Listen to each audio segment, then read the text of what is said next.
உலகெங்கிலும் இருக்கும் ரெட்ரோ ஆன்மீகம் நேயர்கள் அனைவருக்கும் வணக்கம். நான் உங்கள் ராம். சனி பகவான் இந்த ஜூலை 13ஆம் தேதி வக்கர பயிற்சி அடைந்து நவம்பர் 28ஆம் தேதி வரையிலே வக்கர பயிற்சி அடைகிறார். இந்த வக்கர பயிற்சியால் என்னென்ன பலன்கள் ஏற்பட போகிறது அப்படிங்கிறத பார்க்குறோம். சனி பயிற்சியை பொறுத்தவரையிலே நண்பர்களே, சனி பகவானுடைய வக்கரம் என்றால் என்ன என்று புரிந்து கொள்ள வேண்டும். இப்போ அட் ப்ரெசன்ட் சனி பகவான் எங்கே இருக்கார்? அட் ப்ரெசன்ட் இப்போ மீனத்தில் இருக்கார். மீனத்தில் இருக்கக்கூடிய சனி பகவான் வக்கரம் பெறுகிறார். வக்கரம்னா என்ன? ரிவர்ஸில் செயல்படுகிறார். தன்னுடைய நிலையிலிருந்து மாறி செயல்படுகிறார். இந்த நிலையிலிருந்து மாறி செயல்படும் பொழுது என்ன ஆகும்னா, நல்லது பண்ணுறவங்களுக்கெல்லாம் சனி பகவான் யாருக்கெல்லாம் நல்ல ஸ்தானங்களில் இருந்தாரோ அவங்களுக்கெல்லாம் கெட்டது நடக்கும். யாருக்கெல்லாம் கெட்ட ஸ்தானங்கள் இருந்தாரோ அதெல்லாம் நல்லது நடக்கும் அப்படின்னு நீங்கள் புரிஞ்சுக்கணும். அவ்வகையிலே மேஷராசிக்காரர்களுக்கெல்லாம் இந்த சனி வக்கரம் என்ன பலன்களை தரப்போகிறது? முதலாவதான ஒரு விஷயம் என்னவென்றால், சனி பகவான் மேஷத்துக்கு ஒன்றும் நல்லவரெல்லாம் ஒன்றும் கிடையாது. மேஷராசியை பொறுத்த வரைக்குமே சனி பகவான் 10-11 கூடியவர். 10-11 கூடியவர், தொழில்காரகன். அதே மாதிரி 11ங்கிற நண்பர்களுக்கு அதிபதி. அவர் 12ஆம் இடத்திலே மறைந்திருக்கிறார். அந்த மறைந்திருக்கும் சனி, அதாவது 7.5 சனி வக்கரம் பெறுவதால் என்ன பலன்கள் ஏற்பட போகிறது? என்றைக்குமே நண்பர்களே, கெட்டவன் கெட்டிடில் கிட்டிடும் ராஜயோகம்னு சொல்லுவாங்க. ஒரு கெட்டவன் கெட்டு போனால் என்ன ஆகும்? நல்லது நடக்கும். நல்லவன் தான் கெடக்கூடாது, கெட்டவர்கள் கெடலாம். அப்போது 12 குடையவன் என்ன ஆகிறான்? வக்கரம் பயிற்சி அடைந்து 12 குடையவன் வக்கரம் அடைந்து நவம்பர் 28 வரை வக்கரகதியிலே டிராவல் பண்ணுறார். இதற்கு அர்த்தம் என்னவென்றால், எதெல்லாம் நீங்கள் செலவாக செய்தீர்களோ அதெல்லாம் வருமானமாக வரப்போகிறது என்று பொருள். எதெல்லாம் செலவாக பண்ணீங்களோ, எனக்கு தெரிஞ்ச ஒருத்தர் இருந்தார் சார். ஒரு பக்கத்தில் ஒரு கோயில். அந்த கோயிலில் பார்த்தீங்கன்னா அந்த கோயில் பெருசாக ஓடவே இல்லை. சாதாரண கோயில் தான், கூட்டம்லாம் ஒன்றுமே இல்லை. அந்த கோயிலில் என்ன பண்ணார்னா, இவருக்கு ஒரு ஆசை, அந்த சுவாமிக்கு ஏதேனும் செய்யணுமேங்கிறதுக்காக வருஷம் கை காசெல்லாம் திரட்டி என்ன பண்ணுவார்? ஒரு திருவிழாக்காக ஹெல்ப் பண்ணுவார். வருஷம் நடக்கும் அந்த திருவிழா. அப்போ அங்கே இருக்கிறவங்களாம் கிண்டல் பண்ணுவாங்க, இந்த கோயிலில் கூட்டமே இல்லை, இந்த கோயிலுக்கு போய் இவ்வளோ செலவு பண்ணுறியே, கையில் இந்த காசெல்லாம் இழக்கிறியேன்னு கிண்டல் பண்ணுவான். ஆனால் ஆத்மார்த்தமாக நான் பண்ணுறேன், என் சுவாமிக்காக நான் பண்ணுறேன் என்றெல்லாம் சொல்வார். ஒரு நாள் ஒரு கட்டத்தில் அந்த கோயில் ரொம்ப பிரபலமாயிடுச்சு. இன்றைய தினங்களிலே நண்பர்களே, கோயில்லாம் பிரபலமானுன்னா கூட யூடியூபர்ஸும் இன்ஃப்ளூயன்சர்ஸும் தேவைப்படுறாங்க. அவ்வகையில் திடீர்னு மீடியாவின் வெளிச்சம் கோயிலை நோக்கி விழ, முன்னெல்லாம் எப்படி சொல்லுவோம்? சுவாமியினுடைய கண் பார்வை மீடியா மேல் விழன்னு சொல்லுவாங்க. இப்போ மீடியாவின் கண் பார்வை சுவாமி மேல் விழ சுவாமி பாப்புலர் ஆகிறார்.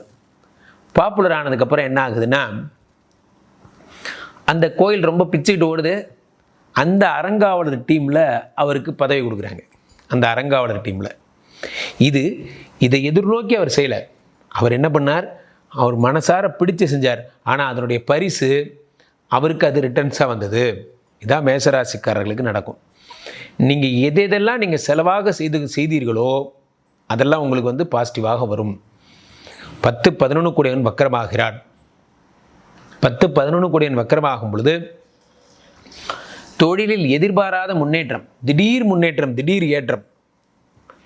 நானே நினச்சி பார்க்கல சார், இவ்வளோ பெரிய பதவி கிடைக்கும்னு நான் எதிர்பார்க்கவே இல்லை. போகிற போக்கில் கொடுத்துட்டு போயிட்டாங்க. நீங்கள் ஒரு டிபார்ட்மெண்ட்டில் இருந்தீங்க, டிபார்ட்மெண்ட் ஹெட்டுக்கு திடீர்னு ட்ரான்ஸ்ஃபர் வந்துருச்சு. ட்ரான்ஸ்ஃபர் வந்தவர் என்ன பண்ணிட்டார்? போகிற போக்கில் நீங்கள் தான் அடுத்த டிபார்ட்மெண்ட் ஹெட்டுன்னு சொல்லிட்டு போயிட்டார். அவ்வளோதான், இன்னிலேருந்து நீங்கள் தான். பதவிகளும் பட்டங்களும் தானாக வருவது, நாம் தேடி செல்வதில்லை, அதுவாக நடக்கும். அதுவாக நடக்கும். அப்போ 10 கூடையவன் வக்கரம் பெறும் பொழுது திடீர் ஏற்றமும் மாற்றமும் பெறும். திடீர் வளர்ச்சி. எனக்கு ஒரு ஐடியா வந்தது சார், அந்த ஐடியா அப்படி போனேன், திடீர்னு அந்த ஐடியா இப்படி ஒர்க் அவுட் ஆகும்னு எதிர்பார்க்கவே இல்லை. இதெல்லாம் நடக்கும். அதே நேரத்தில் 11 கூடையவனும் வக்கரமாகிறார்.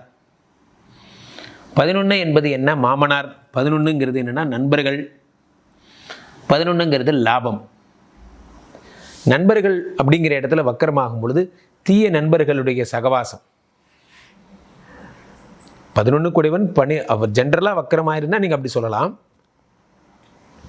அவர் ஏற்கனவே 12இல் மறைந்து பின்பு வக்கரமாகிறார் என்பதால் தீய சகவாசங்கள் உங்களை விட்டு ஒருத்தராக போயிடுவாங்க. அதே நேரத்தில் மேசராசிக்கு 12 குடைவன் வக்கரம் என்பதால் இல்லற வாழ்க்கை, நீங்களும் உங்கள் ஒய்ஃபும் இருக்கிற செக்ஷுவல் லைஃப், நிறைய பேருக்கு பார்த்தீங்கன்னா அந்த செக்ஷுவல் லைஃபுங்கிறதே ஜீரோவாக இருக்கும். இந்த செக்ஷுவல் லைஃபெல்லாம் சரியாகி அதற்குரிய வைத்தியங்கள்லாம் பண்ணி அந்த பிரச்சனைகள்லாம் சரியாயிடும். டாக்டர்கிட்ட போகிறீங்க, அதுக்கான வைத்தியங்கள்லாம் பார்க்குறீங்க, சரியாயிடும். 12 குடைவன் வக்கரம், அந்த வக்கரம் சரியாகும் பொழுது ஆட்டோமேட்டிக்காக இந்த பிரச்சனைகள் சரியாகி விடுகிறது. அதே மாதிரி 12 குடைவன் வக்கரம் என்பதால் ஆன்மீக வாழ்க்கையிலே ஏற்றங்களும் மாற்றங்களும் கிடைக்கிறது. மேஷராசிக்காரர்களுக்கு மிக அற்புதமான பலன்கள் எல்லாம் உங்கள் வாழ்க்கையிலே உருவாக போகிறது. என்னை தொடர்பு கொள்ளுங்கள். மீண்டும் ஒரு நல்ல பதிவில் சந்திப்போம். நன்றி, வணக்கம். மேஷராசி நம்பர் 1 ராசி, ஸ்தர ராசி, நெருப்பு ராசி, சிகப்புக்கு அதிபதியான ராசி, செவ்வாய்க்கு அதிபதியான ராசி. இந்த வக்ர பெயர்ச்சி உங்க வாழ்க்கையில பிரதிபலிக்கக்கூடிய தருணத்துல மேசராசி ஆண்களுக்கு அரசியல் பிரவேசம் வர்றதுக்கான ஒரு வாய்ப்பு இருக்கு. மேசராசியில உள்ள பெண்கள் பட்ட துன்பம் எல்லாமே விலகி, நஷ்டங்கள் விலகி, ஏன் பலவிதமான விரயத்துல இருந்து இனிமேதான் பெருமூச்சு விடக்கூடிய ஒரு தருணம் மேசராசி பெண்களுக்கு இருக்கு. படிக்கிற குழந்தைங்க பிரில்லியண்டா படிக்க போறீங்க, பெரிய பெரிய படிக்க போறீங்க. படித்து அதுக்கு உண்டான ஒரு வேலை வாய்ப்பெல்லாம் உங்களுக்கு இனிமே கிடைக்கிறதுக்கான ஒரு வாய்ப்பு நிறையாவே இருக்கு. கொஞ்சம் கவனமாகவும் நீங்கள் இருக்கணும். ஏன்னா சனி பகவான் உங்களுக்கு விரயத்தில் இருக்கிறனால ஒன்று கல்யாணம், வீடு கிரகப்பிரவேசம், கார் வாங்குறது, மாளிகை வாங்குறது, இது விரயம் கிடையாது. விரயம்னா என்னன்னா நோய்க்கு விரயம் பண்ணுறது. அண்ணன் தம்பி அங்காளி பங்காளிக்கு சொத்துல கையெழுத்து போட்டு உங்களை ஏமாந்து நீங்க விரயமாகிறது. ஆன்லைன்ல ஒரு 10-20 லட்சம் ரூபாவை போட்டு அதை டபுள் பங்கா எடுத்துடலாம்னு கேட்கக்கூடிய ஆசையை தூண்டி அதுல விரயமாகிறது. இப்படித்தான் நீங்க விரயமாவீங்க. இருந்திருந்தா கூட 40 வயசுக்கு மேல உள்ள ஆண்கள் கொஞ்சம் கவனமா இருக்கணும். ஏன்னா நீங்க உங்க உடம்பை நீங்க பார்க்கணும், உங்க ஆரோக்கியத்தை பார்க்கணும். ஏன்னா ஆகாத நேரம் மேசராசிக்கு இப்போ நடக்குது. இந்த ஒரு 4 மாதம் கவனமாக நீங்கள் இருக்கணும். வேற எதுக்கும் விரயங்களை பண்ணக்கூடாது. இப்படி மேசராசியில் உள்ள பெண்களை பொறுத்த வரைக்கும் பார்த்தீங்கன்னா உங்கள் வீட்டில் உங்கள் குழந்தைகளுக்கு அது நல்ல ஒரு கல்யாணத்துக்கோ இல்லை குழந்தைக்கு ஏதாவது ஒரு கிஃப்ட் பண்ணக்கூடிய அளவுக்கோ உண்டான நேரங்காலங்கள் நிறையவே வரப்போகுது. இருந்திருந்தாலும் மேசராசியில் உள்ள பெண்கள் தான் கொஞ்சம் கவனமாகவே இருக்கணும். அது இந்த படிக்கிற டீனேஜ் குழந்தைங்க இருக்கும் பாருங்க, 13 to 19, ஏமாறாமல் இருக்கணும், யார்கிட்டையும் ஏமாந்துடாமல் இருக்கணும். ஏன்னா இந்த ஒரு 3 மாதம் 4 மாதத்துக்கு ஒரு பிரச்சனை இருக்கு. அது தாய் தகப்பனுக்கு அவப்பேறு ஏற்படுத்தக்கூடிய ஒரு நேரங்காலங்களாக கூட வர வாய்ப்பு நிறையா இருக்கு. நீங்கள் மேசராசிக்காரங்க டைம் கிடைச்சா வடபழனி முருகன் கோவிலுக்கு போகணும். சாமியை நல்லா வேண்டிட்டு எந்த குறையும் வரக்கூடாது, நான் எடுத்த காரியம் சிறப்பாக இருக்கணும் அப்படின்னு எம்பெருமான பரிபூர்ணமாக வேண்டிக்கிட்டு வந்தீங்கன்னா தலைமுடி மட்டும்தான் விரயமாகும். மற்றபடி நோய்க்கோ கஷ்டத்துக்கோ கடனுக்கோ வேற ஏதாவது அவப்பேறு அவமானங்கள் கூட வரவே வராது. முடிஞ்ச அளவுக்கு இந்த தன்மைகளை முறையாக பயன்படுத்திக்கிட்டிங்கன்னா மேசராசிக்காரங்க ஜோசியம் பார்க்கணும் அவசியம் கிடையாது, ஹாஸ்பிட்டல் போகணுன்னு அவசியம் கிடையாது, பல வம்பு தும்பு வழக்கில் சந்திக்கணும்னு சொல்லக்கூடிய எண்ணம் வராது. ஒரு நாள் உங்கள் வீட்டுக்கிட்ட இருக்கிற கோயில் போனாலும் சரி, வடபழனி முருகனை போய் பார்த்துட்டு வந்தாலும் சரி, செம்மையாக வாழக்கூடிய ஒரு நேரம் மேசராசிக்கு தான் இருக்குது. வக்ர பேச்சுனா பயப்படாதீங்க. அடுத்தவன் சொத்து அடுத்தவன் மனைவியா அபகரிச்சாதான் வக்ர புத்தியில வக்ர பெயர்ச்சியில உங்களுக்கு பிரச்சனை இருக்கு. தான் கஷ்டப்பட்டு தான் குடும்பத்தை மேன்மைப்படுத்த சொல்லக்கூடிய எண்ணம் உடைய மேசராசி அன்பர்களுக்கு ஒரு குறையும் வராது. ஏன்னா செவ்வாய் உங்களுக்கு பலமா இருக்கு, பலவீனமே ஆகாதீங்க. செம்மையா வரக்கூடிய ஒரு நேரம் இந்த ஒரு 3 மாசத்துல இருக்கு. நல்லா ட்ரீம் பண்ணுங்க. இடம் வாங்கணும், வீடு கட்டணும், படிக்கணும், இப்படி சேர்த்து வைக்கணும், ஃப்யூச்சரை பற்றி தெளிவான சிந்தனை கொண்டு வரணும்னு சொல்லக்கூடிய எண்ணத்தை மட்டும் கொண்டு வாங்க. செம்மையாக வாழுவீங்க. பயப்படாதீங்க. மேச ராசி அன்பர்களுக்கு சனி பகவான் வக்ர நிலையில் அமர்ந்து கிட்டத்தட்ட சனி பகவான் வக்ர பயிற்சி பார்த்தீங்கன்னா 138 நாட்கள். ஆனால் நம்ம இப்போ பார்க்க போகிற விஷயம் என்னென்னா 108 நாட்களில் நம்மளுடைய மேச ராசி அன்பர்களுக்கு சனி பகவான் ராசிக்கு 12ஆம் இடத்தில் மீன ராசியிலேயே அமர்ந்து வக்ர நிலையில் உத்திரட்டாதி நட்சத்திரத்தை பின்னோக்கி செல்கிறார். அதாவது எப்பயுமே வந்து பார்த்திங்கன்னா பொதுவாக ஒரு விஷயம் தெரிஞ்சுக்கோங்க. ஒரு கிரகம் வக்ரம் ஆச்சுன்னா ஒரு ராசியை விட்டு இன்னொரு ராசி பின்னோக்கி வந்துடும். ஆனால் நம்மளுடைய சனி பகவான் இந்த வட்டம் அதே ராசிக்குள்ளே தான் அமர்ந்து வக்ரமாகிறார். அப்போ ராசியை விட்டு பின்னோக்கி வரல. அப்போ பார்வைகள் எதுவுமே மாறாது. அதான் ஒரு முக்கியமான விஷயம். இப்போ சனி பகவான் மேச ராசியில் 12ஆம் இடத்துல அமர்ந்து ரிஷப ராசியை தன்னுடைய 3ஆம் பார்வை மூலமாக பார்த்தார். அதுக்கடுத்து வந்து பார்த்திங்கன்னா டைரெக்டாக 7ஆம் பார்வை மூலமாக கன்னி ராசியை பார்த்தார். இப்போ அதுக்கடுத்து வந்து பார்த்திங்கன்னா தன்னுடைய 10ஆம் பார்வை மூலமாக தனுஷ் ராசியை பார்த்தார். அப்புறம் அவருடைய 3 பார்வை ஏற்கனவே வந்து கன்னியிலையும் அதே போல் வந்து பார்த்திங்கன்னா தனுஷ்லேயும் அதுக்கடுத்து நம்முடைய ரிஷபத்திலையும் விழுந்துச்சு. ஸோ இப்போ இவர் வக்ர நிலையில் வராரே, அப்போ வக்ர நிலையில் வந்தார்னா எப்பவுமே வந்து பார்த்திங்கன்னா அவர் பின்னோக்கி வந்துட்டார்னா அவருடைய பார்வைகளுடைய ஸ்டைல் மாறும், வேறு இடத்துக்கு மாறும். ஆனால் இப்போ என்னென்னா அதே இடத்துல தான் பார்க்குறார், அதே பார்வையை தான் பார்க்குறார். ஆனால் வக்ரமாகி பார்க்குறார். ஃபஸ்ட்டு ஒரு விஷயம் தெரிஞ்சுக்கோங்க. இப்போ சனி பகவான் உங்களுடைய ராசிக்கு 2ஆம் இடத்தை பார்த்தார்ல, 5 மாதமாக அப்படியே பணத்தட்டுப்பாடு இருந்திருக்கும். பணம் கொடுத்த இடத்துல வாங்க முடியல, பொருளாதாரத்தில் ஒரு சின்ன சிக்கல்கள். ஏற்கனவே வந்து பார்த்திங்கன்னா 2ஆம் இடமும் 10ஆம் இடமும் தான் ஒரு தொழில் அங்கீகாரத்தை மிகப்பெரிய ஒரு பலப்படுத்தக்கூடிய செயல்பாடுகளுக்குரிய பாவகம். அப்போ அந்த பாவக அடிப்படையில் சனிபகவானுடைய பார்வை விழுந்தனால கொஞ்சம் ஒரு தடுமாற்றம் இருந்திருக்கும். அப்போ இங்கே என்ன ஆக போகுதுன்னா உங்களுடைய பொருளாதார நிலையில் நல்ல முன்னேற்றம். எங்கேயா பணம் கொடுத்து சிக்கலில் மாட்டிக்கிருச்சு, பணத்தை வாங்கவே முடியல. இப்போ வாங்கும் போது அன்பாக வாங்குறாங்க, திரும்ப போய் கேட்டால் எப்பா என்ன கோபமாக பேசுறியா, என்ன நீ அகராதியாக பேசுகிறாங்க அப்படிங்கிற நிலைமையில் தான் மேசராசி என்பவர்கள் எப்பொழுதுமே இருப்பீங்க. ஏன்னா உங்களுடைய கம்பீரம் அப்படின்னு ஒன்று இருக்குது பார்த்தீங்களா, நான் இப்படித்தான் நடப்பேன் அப்படிங்கிறத நீங்கள் உங்களுடைய செயல்பாடு. ஆனால் இங்கே ஒரு பணத்தை கொடுத்துட்டு கேட்கும்போது நீங்கள் கேஷுவலாக கேட்டால் கூட என்ன பண்ணுவாங்கன்னா உங்களை தவறாக பேசுவாங்க. அப்போ அந்த நிலையில் ரொம்ப டிப்ரெஷனாக இருந்தீங்கன்னா உறுதியாக உங்கள் பணம் உங்களுக்கு வருவதற்கான பாக்கியம் கிட்டத்தட்ட 108 நாட்கள் அதிகமாக பயன்படுத்தி கொள்ளலாம். மேச ராசி அன்பர்களுக்கு கடன் சுமை உறுதியாக 108 நாளில் ஓரளவுக்கு அப்பாடி கடன் சுமை அடைஞ்சிச்சுப்பா, நிம்மதியாக இருக்கேன், பரவாயில்ல, ரொம்ப டிப்ரெஷன் நிறைய பிரச்சனை இருந்தேன், இப்போ கொஞ்சம் பரவாயில்லப்பா அப்படின்னு சொல்லக்கூடிய அளவுக்கு கிரக நிலைகள் சாதகமாக இருக்கிறது. அதே போல் மருத்துவ செலவு எதுக்கு வருது, ஏன் வருது, எப்படி வருதுன்னே தெரியல. வரவு ஒரு பக்கம் வந்துக்கிட்டே இருக்குது, செலவு அதுக்கு மேலே 2 மடங்கு ஆகிட்டு இருக்குது. மருத்துவத்துக்கு மட்டுமே எங்களுடைய உழைப்பில் 3/4 செலவழிச்சிக்கிட்டு இருக்கோம். எதுக்காண்டி இப்படி ஒரு என்ன சொல்லணும்னா எதுக்கெடுத்தாலும் ஸ்கேன் எடுத்து பார்த்தோம், எக்ஸ்ரே எடுத்து பார்த்துட்டோம், எல்லாமே எடுத்து பார்த்துட்டோம், விட தெரியலையே அப்படின்னு ஒரு வருத்தமும் கவலையும் இருந்தால் மருத்துவ செலவுக்குரிய விஷயங்கள் மாற்றமடைய போகிறது என்பது ஒரு மிகப்பெரிய ஒரு அற்புதமான விஷயம். நம்மளுடைய மேச ராசி அன்பர்களுடைய கணவன் மனைவி ஒற்றுமை கொஞ்சம் அதிகமாக என்ன ஆகும், ஒற்றுமை கொஞ்சம் அதிகரிக்கும். அப்படியே ஒரு புரிதலுடன் செயல்பாடு.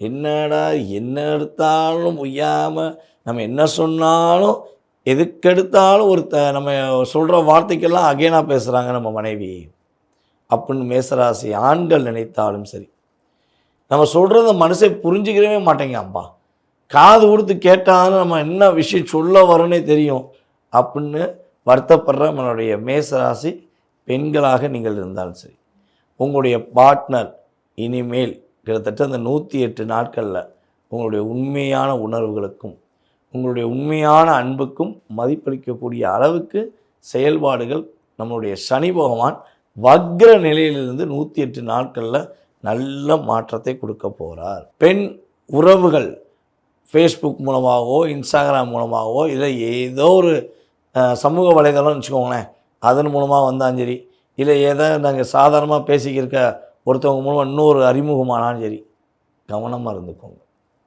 நீங்கள் காட்டு ஃப்ரெண்ட்ஷிப் தானே அப்படின்னு ஏற்றுக்குருவீங்க. அது வந்து நான் இப்பயும் சொல்லுவேன், இது மேசராசி ஆண்களுக்கும் பொருந்தும், மேசராசி பெண்களுக்குமே பொருந்தும். பெண்கள் ஒரு நட்பு கொள்வது மூலமாக, புதிய நட்பு வைத்துக்கொள்வது மூலமாக சிக்கல்களை சந்திக்க நேரிடும். அப்போ நீங்கள் சரியான முறையில், கரெக்டான முறையில் இருக்கிற நட்பை வச்சு உங்கள் லைஃப்பை கொண்டு போயிருங்க. இந்த 108ங்கிறது உங்களுக்கு இந்த விஷயத்தில் கவனம்ங்கிறத உணர்த்துகிறது.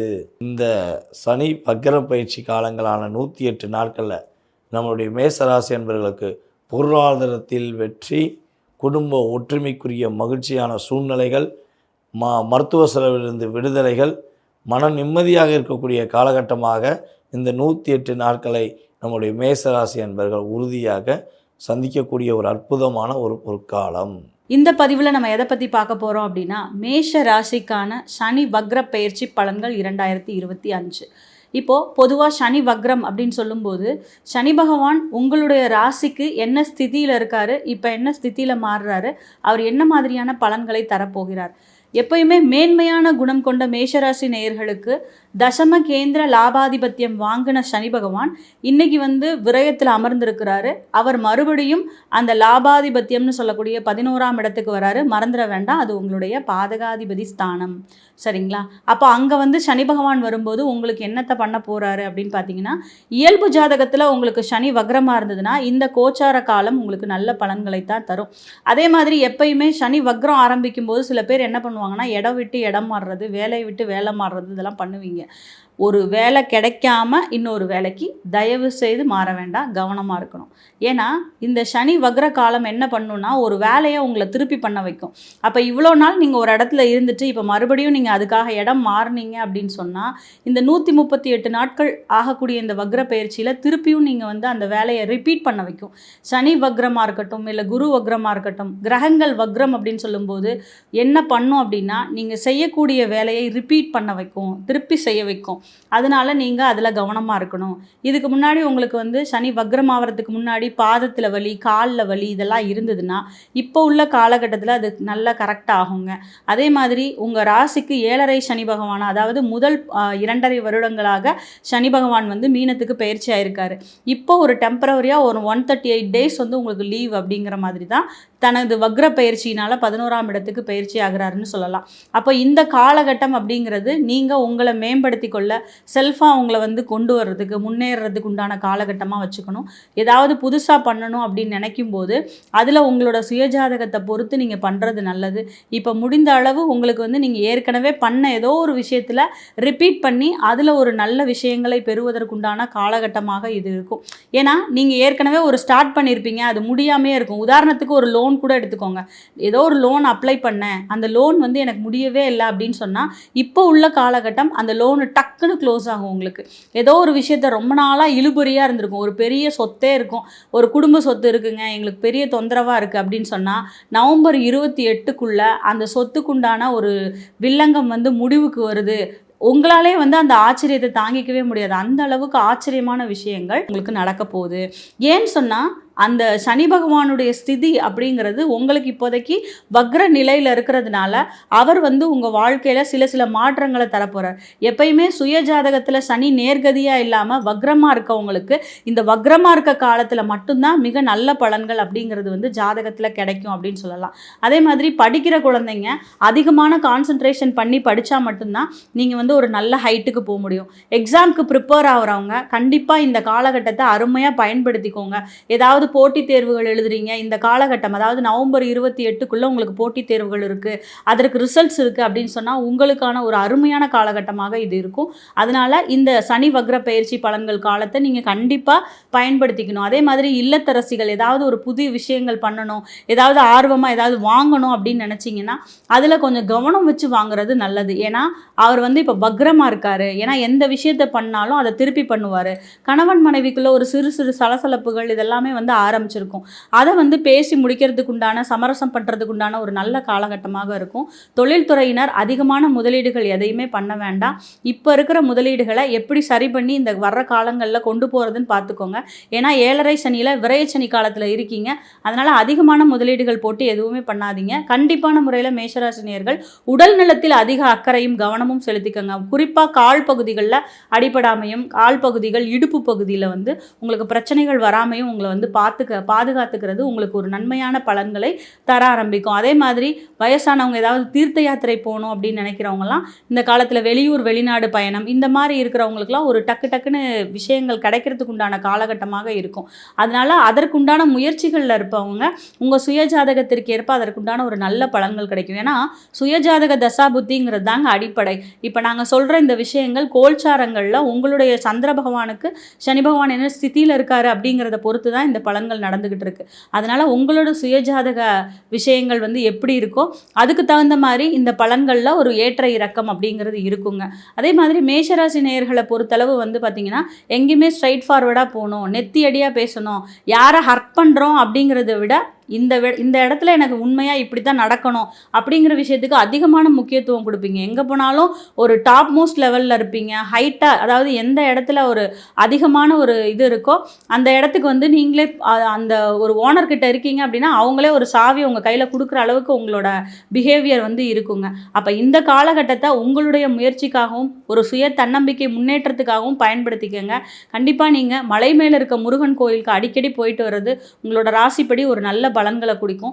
அதே மாதிரி குச்சனூர் சனி பகவானையோ திருநள்ளார் சனி பகவானையோ இந்த காலகட்டத்தில் நீங்கள் போய் பார்த்துட்டு வர்றது உங்களுக்கு ஒரு சிறப்பான பலன்களை கொடுக்கும் அப்படிங்கிறத சொல்லிக்கலாம். இந்த சனி வக்ர காலம் உங்களுக்கு வந்து ஒரு அருமையான சில விஷயங்கள் வந்து வாழ்க்கையில் இதுவரைக்கும் ஒரு இழுபறியாக இருந்த விஷயங்களை உங்களுக்கு ரெடி பண்ணி கொடுக்கறதுக்கு உண்டான காலகட்டமாக கண்டிப்பாக இருக்கும்னு நம்புகிறோங்க. வாழ்க வளமுடன்.